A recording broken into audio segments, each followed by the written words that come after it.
അള്ളാഹുവിന് 100 റഹ്മത്തുണ്ട്. ആ 100-ൽ ഒരു റഹ്മത്ത് മാത്രമാണ് അള്ളാഹു ഭൂമിയിലേക്ക് ഇറക്കിയിട്ടുള്ളത്.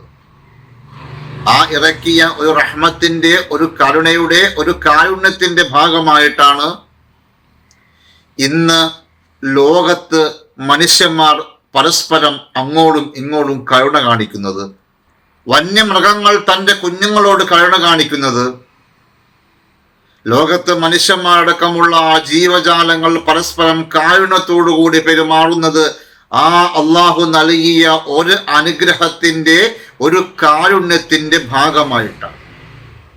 ബാക്കി 99 റഹ്മത്തുകളും സർവശക്തനായ തമ്പുരാൻ നാളെ ആഖിറത്തിലേക്ക് മാറ്റിവെച്ചിരിക്കുകയാണ്. ആ റഹ്മത്ത് നാളെ ആഖിറത്തിൽ അള്ളാഹു ഉദ്ദേശിച്ചവർക്ക് മാത്രമേ അള്ളാഹു കൊടുക്കൂ. 99 റഹ്മത്തിൽ ഒരു റഹ്മത്ത് അള്ളാഹു ഭൂമിയിലേക്ക് ഇറക്കിയപ്പോൾ അവിടെ അള്ളാഹു ആരെയും ഒരു മാനദണ്ഡമാക്കാതെ ലോകത്തുള്ള സർവ്വജനങ്ങൾക്ക് കൊടുക്കുമ്പോൾ ബാക്കി 99 അള്ളാഹു മാറ്റിവെച്ചിരിക്കുന്നത് നാളെ ആഖിറത്തിലേക്കാണെന്നാണ് നിബിധങ്ങൾ നമ്മെ പഠിപ്പിക്കുന്നത്.